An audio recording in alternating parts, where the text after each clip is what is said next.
Yung iba nagtatanong, bull market na ba? Tuloy na ba tayo? Tito, nasan na ba tayo? Tignan ko lang kung may nakakatanda nito sinabi ko. Kailan po? Sabi ko, matagal na. Matagal na nasa bull market tayo. Dahil meron pong stages ang bull market. Ano yung first stage niyan? Bull market is born during the most pessimistic time. Pinanganak na yung bull dun sa pinakapangit na panahon ng merkado. Kailan po ba yun? For me, I consider this yung collapse ng FTX.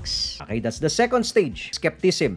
Ano po ba yung skepticism stage? Yun yung medyo may duda pa kung aakyat na ba, bababa pa ba. So, yung hindi nagkakasundo yung merkado. Third stage is optimism. Most of the traders na nandito, optimistic na. Wala nang nagsasabi na, oh, bababa pa tayo ng 15K ulit. Wala nang bearish. Mostly nagkakasundo na yung market na yes, paakyat na tayo. And I think nandun tayo sa early part ng third stage na yan. Early part ng third stage. Ano yung fourth stage ng bull market? Fourth stage is euphoria. Ito po yung lahat na ng tokens, naglipara na, nag-break na ng all-time high. Yung kapitbahay mo na gustong-gustong pumasok dati sa crypto, pero sinabihan mo pasok ka na, ayaw pa kasi baka bumaba pa, duda pa rin sa crypto. Na po nang kakilala nyo na alam na nagki-crypto kayo ay tinatawagan, pini-PM na kayo, tinatanong kung pwede pa bang humabol. Yan na po yung euphoria. Isa pa, isang sign pa lang yung euphoria yan. Pangalawang sign ng euphoria, kapag ka po dito sa tambayan natin, pagka sinabi ni Tito G, TP na tayo.